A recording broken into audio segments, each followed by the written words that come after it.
Welcome to the Living Ageless and Bold podcast. Each episode, I bring you amazing women who inspire, educate, and share their experiences and journeys along the way. So grab a glass of wine or a cup of coffee, find a cozy spot, and let's relax and have some fun hearing what can be accomplished after 55. Welcome, everybody. All right, I'm super excited. I guess I'm always super excited. We just have so many amazing guests on the show, but this one is all about fitness and health and aging gracefully. So Kelly Howard is the host of the Fit is Freedom podcast. That is also her website. And her book is Fit, Active, and Ageless for Life, which is perfect for our podcast. So we're going to talk about getting healthy. Welcome, Kelly. Thank you. Thank you so much for having me here. And thank you to everybody listening. It's a passionate topic for me because I've always tried to be healthy and exercise, but it is harder as the numbers go up. But I don't feel like I'll be 57 in a week, and I don't feel that. And I think exercise has a lot to do with that. So let's talk about your platform and what you do to help people get fit and healthy. Absolutely. First, happy birthday. Yeah. Oh, thank you. Yeah. And the fact that 57, I mean, it's just a number. And the fact that you feel amazing still, that is a testament to exercising, right? Absolutely. I always say, and when I don't exercise, I don't have the same brain power of the day. Isn't that the that's truth? Where I get creative. But for somebody who hasn't done it, and they know, we know how important, increasing muscle strength is as we get older, like what that does for our body and just that exercise. What do you recommend? Like, how can you just start? Okay. So there's a few ways to just start. One of them is, I think that it starts in our head. In fact, I oftentimes say that, fitness actually starts in our head, not our feet, because we have to, and I don't say have to a lot, but I'm going to say have to. We have to be willing to do what it takes to start moving. And a lot of times we've been taught to put everyone else first. So it becomes so much simpler to take care of everyone else first before ourselves. But if we don't take care of ourselves, somebody's going to be taking care of us later. So thinking about the fact that this is for us, it's for our family, it's for our future, it's for everything. Like, movement really has to happen. It's not something we can put off any longer. You made the mention that, it is a little harder. And I fought this, believe me, I fought ever saying this, that it becomes a little harder as we gain years. But the truth is that at 20, we could cut our calories. We could get on the treadmill for a month. We could do whatever that is. And then, the weight falls off, and that's that, and we're fine. But now it's not the same. I mean, our bodies have changed. So we have to be willing to understand our bodies have changed. If we don't start moving, we won't start moving. And moving doesn't have to be big. You just have to do it. So if you start small, and for me, small could be as small as 10 minutes a day. Okay? Like, literally, I have something in the book called MDM. That's minimum daily movement. All right? Everybody needs minimum daily movement. And it could be 10 minutes start out with 5 minutes of mobility and 5 minutes of walking. Doesn't matter. Because in the end, if you do it small and consistently, then one day what's going to happen is it's going to become more and more and more of a habit, because we're rewiring our brain, right? And once it becomes more and more and more of a habit, then we just naturally gravitate to more. No, I love that you say that, because I've always been a big walker. Like, I love, even in college, like I wouldn't take the bus. I'd walk, 3 miles to campus. I've always enjoyed it. And my husband was getting a little unhealthy, super healthy again now, but I encouraged him. I'm like, I'll get up early with you. Let's just go take a 30-minute walk. And we have been doing this for years now. And now it's, even if it's cold out or it's snowing, it's just kind of, the other one will kind of nudge the other one like, no, come on, let's just go. Let's just knock it out 30 minutes. But we do it every single morning, and it's great. And it's great if you can do that with your spouse too, because like I said, that extra little nudge, if it's cold out and you don't want to go. And do you see that 30 minutes has probably changed everything? It does, right? Like people will say to me, what's 10 minutes of walking going to do for me? And I said, if you do 10 minutes of walking every day, all of a sudden it's going to be 30 and you're going to realize that everything's changed.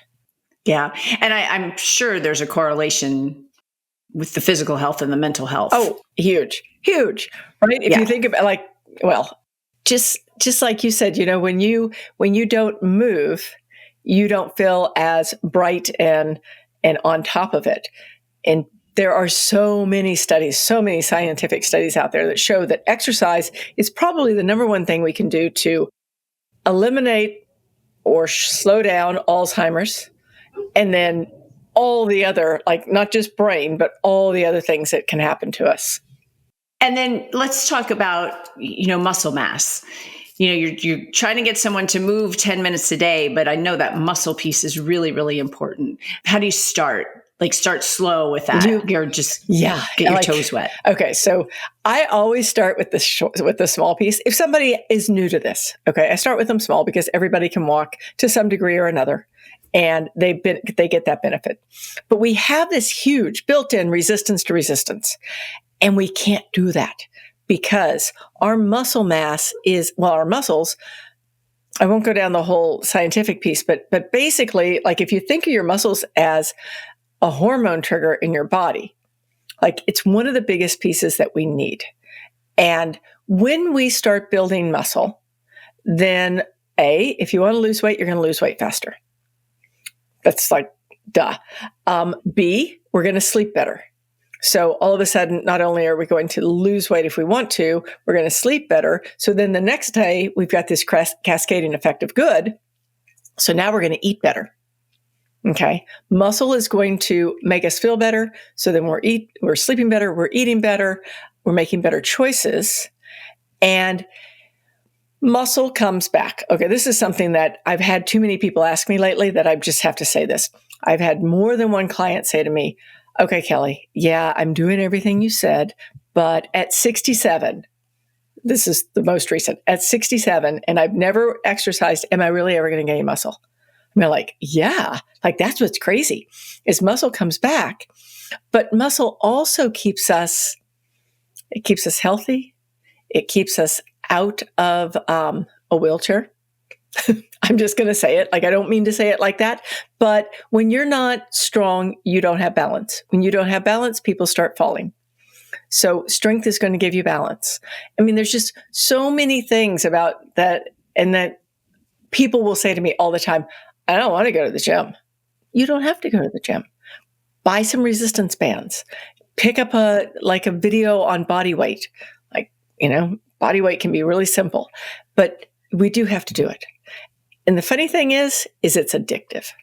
The more you do resistance training, the more you want to do resistance training. You just feel stronger. You feel stronger. You can do things. We do. Right? During COVID, we were going to the gym and it really wasn't working. Like my husband had a trainer and then COVID hit and I'm like, okay, I'm going to create an exercise plan for us. So we were walking already and I do a lot of walking. I love to walk. And then we added in weights to it and started very slowly. My husband had been in a class or it's like a CEO kind of thing. And they were talking about working out with weights, like walking with weights. And they did it with NFL players. And they're like, oh, I can walk with a 5-pound weight. And they didn't even make it a mile. So it's tough. Like you have to start with 1 pound and 2 pound. And right. I'm up to 4 pounds now, but I can go 3 miles walking with 4 pounds. And then we incorporated like an actual weight workout, like arm workouts with it. And the weight came right off. I feel strong and healthy. And so, right, you don't have to go to a gym. A lot of people, I personally don't love a gym. That's just me. And I even saw somewhere that you can use laundry detergent.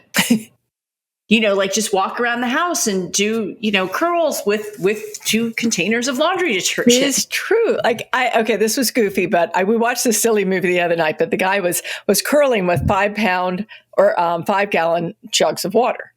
So I'm like, huh. So I'm in the store yesterday getting some water. And so I grabbed 2 gallons and I start doing tricep kickbacks, right? Just for grins. I'm like, Yeah, why not? Why not walk around with, a gallon of water and do this? But it works. Even not just a gallon, like start small. Have a water bottle, right? Like 8 ounces of water in each hand and start with that.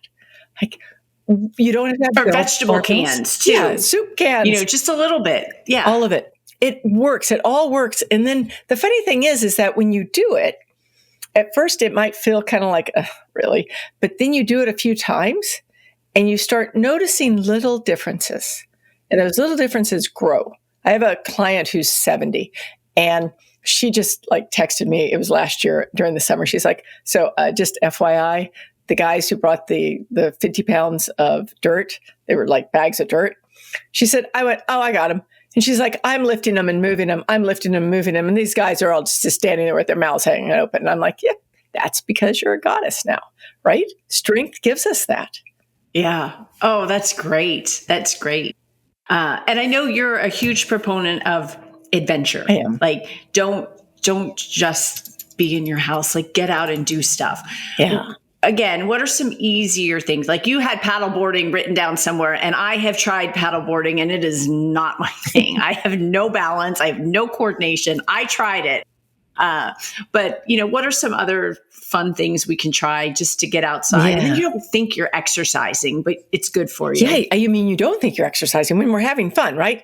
If we're having fun, that's what I'm always going for. Like when you can do something that makes you smile, then all of a sudden you're no longer exercising, you're playing. Playing matters. And I will just say, like to paddleboarding, the trick to paddleboarding is having the wide enough paddle or the wide enough board rather, right? Like sometimes people get on and they get on these long skinny boards and they fall in the water and they're like, well, I can't do this. I'm like, just the right equipment.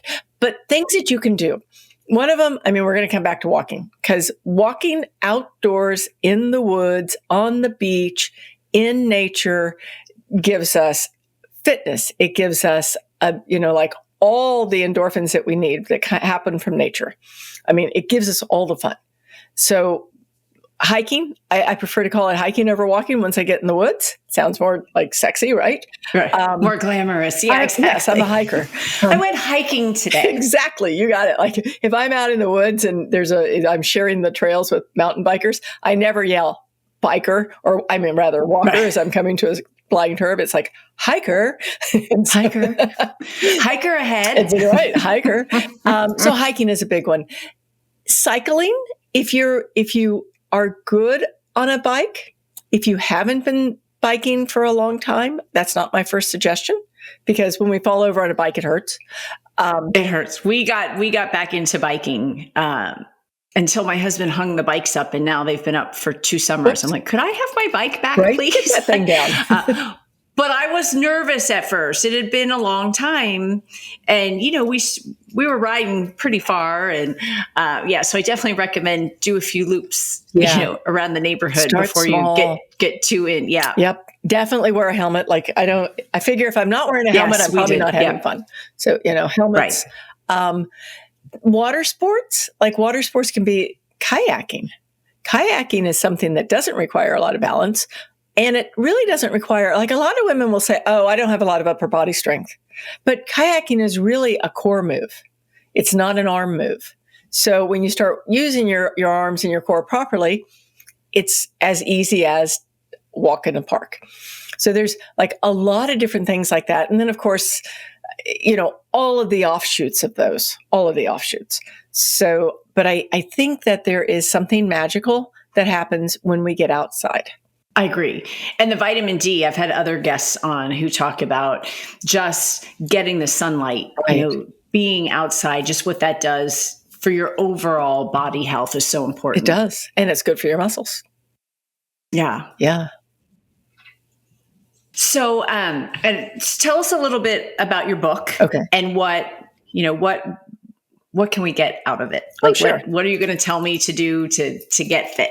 Oh, fun. So the book started because I led a retreat one time with some women that I work with who were a little concerned about being able to do what we were going to do on the retreat.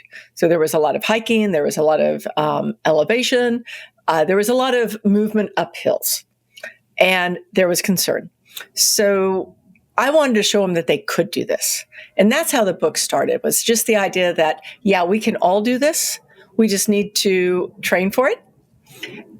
In the book, what I like to look at is first the mindset of it, the mind piece. Because like we said when we first started off, if your brain's not on board, your body doesn't have a chance.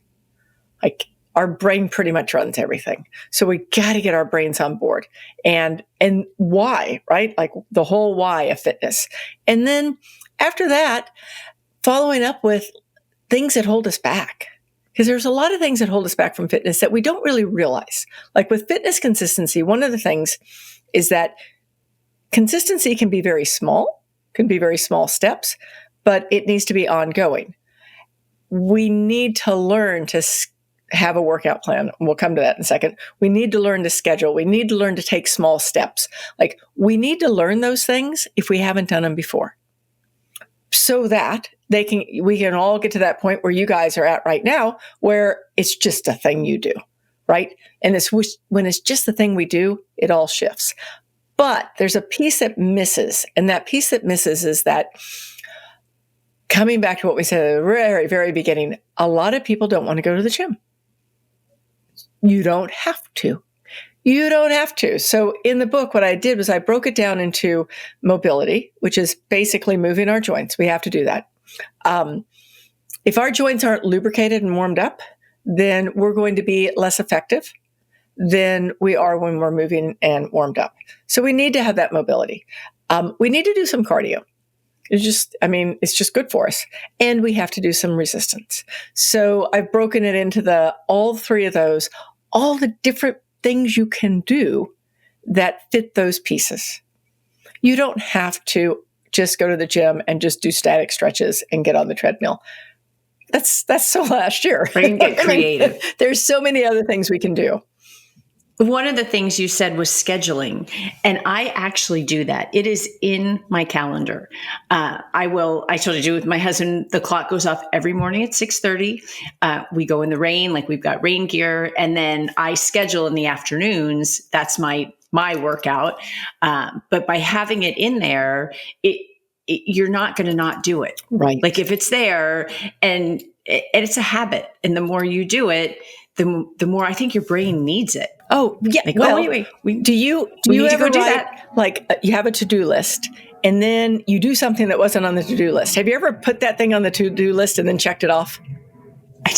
Yes, right? I do that. I am that person. Yes. I am too. Most of us are. It makes our brains so happy to do that little check mark, right? So right. We schedule it, and it's only a week at a time. So funny. Then we go in and we check it off. Every time we do that, we are layering on more consistency without even realizing it. We're just making it happen. Right. I love that. Yeah. And then you said we were going to get back to the plan. Oh, so the plan. Fitness plan. So what happens with the plan, and it's kind of what we're talking about right now, but you take those three pieces, right? You take some mobility. From the mobility, you add to it some cardio throughout the week. And then you add to it some strength. It's different for everybody. Like somebody like you who's been working out your entire life, probably, you're going to have a whole different schedule than somebody who's just getting started. It's okay to start small, but you have that plan, you get your calendar, you put it on the calendar, and then you learn that one of the biggest drawbacks to us getting ahead is believing we have to be perfect. If we believe that we have to knock that schedule out every week and we don't do it, then all of a sudden we get that little voice in the back of our head that's like, well, why bother? There you go. You didn't do it again, blah, blah, blah. Forget that stuff. You just learn to live with imperfection and keep going. My favorite quote ever from a coach that I had was, imperfect action is better than perfect inaction. Any day. Any day. Yeah. Yeah. Wow. Okay, let's talk about the 4 myths of fitness. Perfection. That's one. Well, we've just solved that. Quick, check. Yep, we'll put that on our to-do list. Done. Write that down real quick. Check. Yeah, right. Back on my to-do list. The next one is that thinking that you have to, that restarting is bad. Let me put it that way. So a lot of times if we have a schedule and we're doing it and something happens, our family comes to visit or we travel or whatever it is, and all of a sudden our schedule just kind of crumbles, right? Getting that thing in the back of our head that says, oh, here I am starting again. What am I doing wrong? You're not doing anything wrong. When you can restart and restart and restart and restart, all of a sudden, you're not restarting. You're just checking it off your list. You're just making it a little different. You're doing the things that you need to do. You're acknowledging the fact that perfection is not necessary. Another piece of another myth around fitness is that, and now you, my friend, are the unicorn.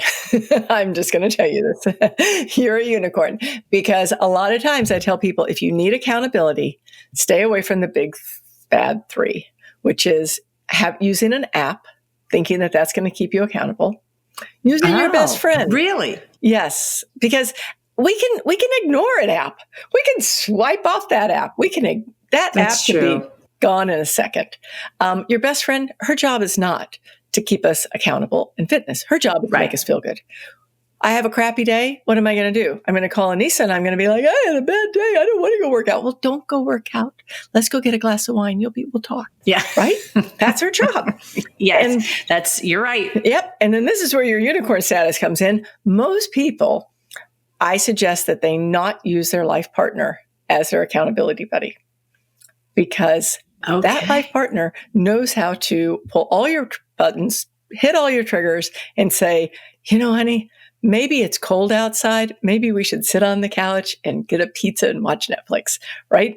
Yeah. I mean, so making sure that if you want accountability, you pick the accountability that's going to work for you. And that. So what do you recommend? No app, no spouse, right, no app, no best spouse, friends. No friends. What do you do? Your dog? Dogs are pretty good accountability buddies, right? If you have a dog, you're going to at least go for a walk once a day. I like layered accountability. So layered accountability is when you have something that's a foundation, which can be the three that we just talked about, or it can be your dog. It can be anything that's really low hanging fruit. Simple, you're going to get it done. Next step up is going to be your schedule, right? That schedule, if you treat it like it matters, like really treat it like it matters, write it out every week, that schedule is going to help. And then you have the next step up. And maybe that next step up is an accountability group, or it's a coach, or it can be signing up for an event. Like when somebody comes on a retreat with me, trust me, their accountability level goes up 1,000% because they're like, oh gosh, I got to get in shape because it's going to hurt if I don't do it, right? Or it could be signing up for, we just had a marathon in Houston. It'd be signing up for a 5K. And you just keep moving up that ladder. At the very top is you. Like in the end, what we want to learn to become 100% accountable to ourselves. But accountability is a learned behavior, just like motivation. I mean, it's not something we're born with. It's something that we learn. So using that as a stepping stone toward becoming 100% accountable to ourselves is usually the best thing we can do. And that's where finding, like for me, actually putting it in my calendar, scheduling it in there. So it's there every single day. And it's funny, if I don't have it in there, I'll book a meeting. And then it's like, oh, I wish I had done that instead. Right. So figuring out what your best accountability is really important. And I do some accountability, some one-on-one with some of my clients, and their job is to Vox me and say, hey, this is what I did today. And they know that I'll let it slip about 3 days because I'm not the boss of them, right? I'll give it 3 days, but after 3 days, I'm going to hit them with a box and I'm going to be like, oh, hey, I haven't seen a picture of your schedule for the week. What's it look like? And then it's like dead silence. And then I get a picture, right? And that picture usually starts on today. Right. It's okay. It is okay. It's just to keep going. You had mentioned travel a little bit ago, and I do travel a lot for what I do. What do you recommend for that? If you're stuck in hotel rooms and I always try to look at Google Maps before I go to see if there's somewhere around I can walk. And then I always ask, is it safe? Like if I go in the morning, you never know, because every city's different. And I stay in a lot of cities. But what are some tips for those of us, whether you're traveling for business or seeing friends, whatever that is, to just make sure you still get that activity in? So you can look at travel two ways. If it's something that you do a lot, and so you have to work it into your schedule, like you have to work your fitness into that schedule, that's one thing. Or if it's something that you do just occasionally, if one of my clients is going, on a cruise and she doesn't normally do that, I'm like, just don't worry about it. You don't have to do your fitness this week, right? Just have fun, come back. You're not having them loop the decks. Right. Don't loop the decks. Just give yourself time off and go play. But if it's something that we're doing consistently, like we're always traveling, we're always, like you are, then I suggest a couple of things. One of them is food. Like that's the first piece that really goes down the drain when we're traveling is our nutrition. So figure out like easy ways to have at least a couple of meals that work for you. I mean, boring as it is, I travel with protein powder and I travel with protein bars because I'm somebody that gets hungry. When I get hungry, my gosh, I want to eat, right? And I don't want to eat the junk. So get your food taken care of. Know that like wherever you're going, I even go so far as to tell people to kind of like schedule out their food. If you're staying at a hotel, figure out what you can eat for the breakfast that's going to work for you, that's healthy, not the bagels every morning. And, I'm not against bagels. I love bagels, but not every morning. They won't work. So have that a couple of meals taken care of so you've got that off the table. Then things that you can do, resistance bands. If you're going to be traveling a lot and you want to stay in, muscle shape, resistance bands are probably the easiest way. Then you don't have to figure out whether or not you can do body weight workouts with whatever is in the room. Like, have you ever done push-ups off a bed? It doesn't work. Like, it's kind of like real smushy. But if you take resistance bands and you're already using them, then that's what you got. And carrying them is nothing, right? No weight at all. So, and if you're traveling like that and you know it, then you have to work in what your schedule is going to be like for the week. It's going to be different than it is at home. But at the same time, like you said, I do the same thing you do. Like if I'm traveling a different city, I check maps, I look at alt trails, whatever it is. I find, the ones that are going to be the safest for me. I go out and do them. I take a headlamp because if it's a certain time of year and it's dark out, you need a headlamp because you don't know what's going on out there. And then I take resistance bands and be willing to settle for a slightly less workout that I might have done at home with bars and bells and all of the other stuff, and just go with something that you can maintain. It's a maintenance period normally. Okay. Instead of trying to build while you're traveling, maybe that's a better way of saying it. Don't try and build while you're traveling, just maintain. And you're still doing something. You're still doing something. And if you're triggering those muscles just with resistance bands, you are doing a lot more than you think. A lot more. Do you recommend taking a day off or a couple days off? Absolutely. So if you're new at it, extra time in between for a couple of reasons. One reason is that our joints need that extra time to recover. Our muscles, if we're actually, if we're doing muscle strength stuff, they need that time to recover. There's a lot of, there have been a lot of studies done on, and I'm going to call it postmenopause, but it really varies, right? Whether it's postmenopause or 40 or 30 or whatever. But what they're seeing is that most women need a couple of days of recovery after weights before they start again. So you can play that two ways. Maybe you do upper body and then you give it, a day rest. And then the next day you do lower body. So you're still resting the upper. I mean, there's a lot of different ways of doing it, but just know that our bodies need that break. And then but you can do cardio every day. Yes. Or no? Yes. Yeah. Okay. I'll put it this way. So cardio is a funny one. And I learned this personally, and I didn't like what I learned. So I love cardio. Like I'm an addict. I will go out and do 5 hours of biking or hiking or whatever. Makes me happy. But there's a point there where if we're going hard, this is not easy. Like, I'm out for a casual stroll, easy to breathe. If we're going hard, we really need to stop at about an hour, because after an hour, we start burning muscle. And we don't want to burn muscle, because muscle is harder to put on. And I watched this during COVID on myself, because prior to COVID, I was going to the gym 5 days a week. I was riding my bike 50 miles a day. I was doing all the things, right? And I was in great shape. Well, COVID happens. Our gym gets shut down. I go into flight or fight in my brain, right? And so I just start riding and hiking for hours on end.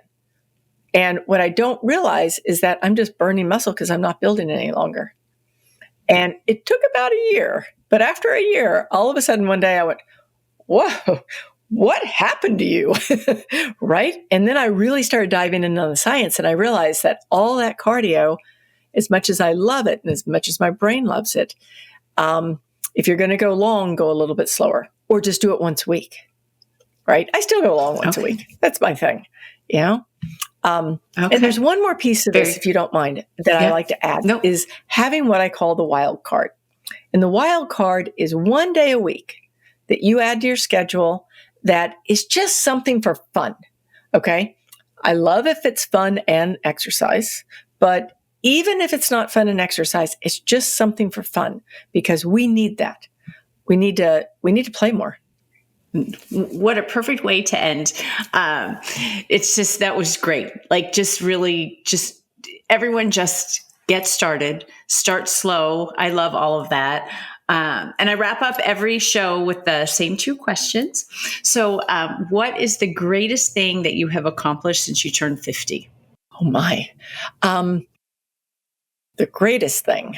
Well, I'm going to have to pick one area. So let me pick one area. Let me pick one area in fitness, if you don't mind, everybody. So one thing I did was, I am an avid whitewater paddler, and I love it. And I took my game up quite a step, probably a few years after I turned 50. And that was a big deal, because for me, it's a mind game. Paddling, I bet. It's a brain game, and I had to beat a lot of fear I had. So that's probably one of the things that happened. And so then you did that after 50. That's incredible in itself. Just, I'm visualizing what that is exactly. And then where do you see yourself in 10 years? 10 years. Well, I see myself playing on a lot more rivers, working a little less. I mean, I love what I do. And I do see myself playing even more, because that's one of the things, that's one of my drivers in life, is to be able to be healthy enough to do everything that I want to do. And so that's where I see myself. Oh, that's great. Well, thank you, Kelly, for joining us. I know you did say you have a gift for everybody listening and watching.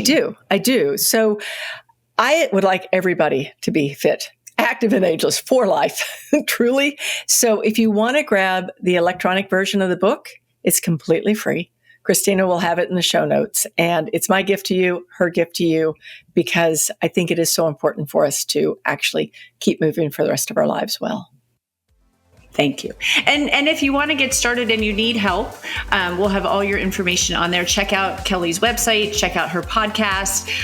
You heard her say she does coach people. So if you need that extra accountability, that hand-holding, that, putting a plan together for you, definitely reach out to Kelly. So thanks for joining me. And thank you to everybody listening. Truly appreciate it.